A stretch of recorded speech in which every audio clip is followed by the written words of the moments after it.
ഇന്നത്തെ വീഡിയോ എന്ന് പറഞ്ഞാൽ എങ്ങനെ പെർഫ്യൂം അപ്ലൈ ചെയ്യാം അല്ലെങ്കിൽ സ്പ്രേ അപ്ലൈ ചെയ്യാം എന്നുള്ളതിനെ പറ്റിയുള്ള ഒരു വീഡിയോ ആണിത്. ഒരു 4 സ്റ്റെപ്പ് ഉണ്ട് സ്പ്രേ അപ്ലൈ ചെയ്യാനായിട്ട്. അങ്ങനെ വേണം സ്പ്രേ അല്ലെങ്കിൽ പെർഫ്യൂം അപ്ലൈ ചെയ്യാൻ. അല്ലാതെ നിങ്ങൾ ബോഡി സ്പ്രേയും പെർഫ്യൂമും ഒക്കെ അനാവശ്യമായിട്ട് വാരി വലിച്ചഴിച്ചു കഴിഞ്ഞാൽ അതിൻ്റെ ആ ഒരു ഫ്രാഗ്രൻസ് അതിൻ്റെ ആ ഒരു മണം നീണ്ടു നിൽക്കില്ല. അപ്പോൾ നിങ്ങൾക്ക് നീണ്ട നേരം അതിൻ്റെ ആ ഒരു സ്മെല്ല് നിൽക്കണമെന്നുണ്ടെങ്കിൽ ഈ പറയുന്ന 4 സ്റ്റെപ്പിൽ പോയി അടിക്കൂ. തീർച്ചയായിട്ടും ആ ഒരു സ്മെല്ല് നീണ്ടു നിൽക്കും. ആ ഒരു സ്മെല്ല് വെച്ചാൽ നല്ല മണം നീണ്ടു നിൽക്കും. നമ്മളെങ്ങനെ സാധാരണ സ്പ്രേ അടിക്കുന്നത്? ഒറ്റ മിനിറ്റ്. നമ്മൾ സ്പ്രേ അടിക്കുന്നത് ഇങ്ങനെ. നമ്മൾ ഇങ്ങനെയാണ് സ്പ്രേ അടിക്കുന്നത്. ഒരിക്കലും ബോഡി സ്പ്രേയും പെർഫ്യൂമൊന്നും ഇങ്ങനെ അടിക്കരുത്. കാരണം നമ്മളിങ്ങനെ വലിച്ചു വാരി അടിച്ചു കഴിയുമ്പോൾ അടുത്തേക്കുന്ന ആൾക്കാരായിരിക്കും ആരാടാ ഈ സ്പ്രേ ഇങ്ങനെ അടിച്ചു കയറ്റുന്നത്, എൻ്റെ തല വേദന എടുക്കുന്നല്ലോ എന്ന് അടുത്തേക്കുന്ന ആൾക്കാർ വിചാരിക്കുവാണെങ്കിൽ അവർക്ക് തോന്നും. കാരണം നമുക്ക് അത്ര അറിയത്തില്ല. പക്ഷേ നമ്മൾ അടുത്ത് നിൽക്കുന്ന ആൾക്കാർക്ക് നല്ലോണം ആ ഒരു സ്മെല്ലടിച്ചിട്ട് ഒരു സഫോക്കേഷനും ഒരു തലവേദനയൊക്കെ ഉണ്ടാവും. അപ്പോൾ നിങ്ങൾ ഒരിക്കലും വാരി വലിച്ച് ഇതുപോലെ സ്പ്രേ അടിക്കരുത്. നിങ്ങൾ എങ്ങനെയാണ് സ്പ്രേ അടിക്കേണ്ടത് എന്നുള്ളതിനെ പറ്റിയുള്ള ഒരു വീഡിയോ ആണ്. അപ്പോൾ സമയം കളയാതെ വീഡിയോയിലേക്ക് പോകും. Let's get start.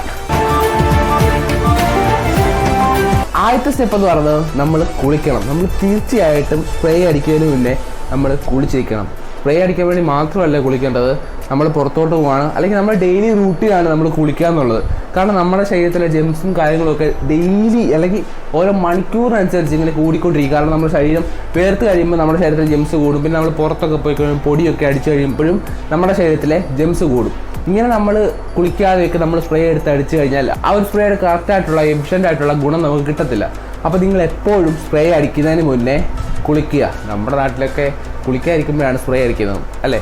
രണ്ടാമത്തെ സ്റ്റെപ്പ് എന്ന് പറയുന്നത് എന്തെങ്കിലും മോയ്സ്ചറൈസിങ് ക്രീം തേക്കുക എന്നുള്ളതാണ്. നമ്മൾ സ്പ്രേ അടിക്കുന്നതിന് മുന്നേ ഏതെങ്കിലും ഒരു തരത്തിലുള്ള മോയ്സ്ചറൈസിങ് ക്രീം നമ്മൾ ആ ഒരു അടിക്കുന്ന ഭാഗത്ത് തേക്കണം. ഇങ്ങനെ നമ്മൾ അടിക്കുമ്പോൾ ആ ഒരു സ്മെല്ല് നീണ്ടു നിൽക്കാനായിട്ടുള്ള ചാൻസ് വളരെയധികം കൂടുതൽ അല്ല, അത് നീണ്ടു നിൽക്കും വളരെയധികം. അപ്പോൾ നിങ്ങൾ സ്പ്രേ അപ്ലൈ ചെയ്യുന്നതിന് മുന്നേ നിങ്ങൾ തീർച്ചയായിട്ടും മോയ്സ്ചറൈസിങ് ക്രീം അപ്ലൈ ചെയ്യാനായിട്ട് ശ്രമിക്കുക. മൂന്നാമത്തെ സ്റ്റെപ്പ് എന്ന് പറയുന്നത് സ്പ്രേ അടിക്കുമ്പോൾ ഒരിക്കലും ഇങ്ങനെ വെച്ച് അടിക്കരുത്. ഇങ്ങനെ വെച്ച് അടിക്കുമ്പോൾ ആ സ്പ്രേ ഫുള്ള് എടുത്തോ ഒരിടത്തായിരിക്കും കിട്ടുന്നത്. നമ്മളെപ്പോഴും സ്പ്രേ അടിക്കുമ്പോൾ ഒരു 4-6 ഇഞ്ച് ഗ്യാപ്പ് ഇട്ട് വേണം അടിക്കാനായിട്ട്. ഏകദേശം ഈ ഒരു ഗ്യാപ്പ് ഇട്ട് വേണം നമ്മൾ സ്പ്രേ അടിക്കാൻ.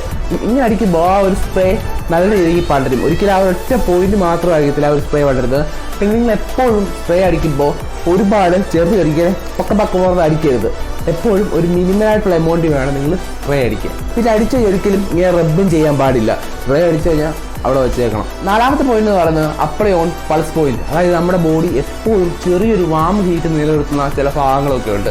ഉദാഹരണം പറഞ്ഞു കഴിഞ്ഞാൽ നമ്മുടെ ഈ ഒരു ഭാഗം, പിന്നെ നമ്മുടെ ഈ എൽബോയുടെ ഈ ഭാഗം, നമ്മുടെ ലെഗ്, ഇങ്ങനെയുള്ള ഭാഗങ്ങളിൽ വേണം നമ്മൾ സ്പ്രേ അടിക്കാനായിട്ട്.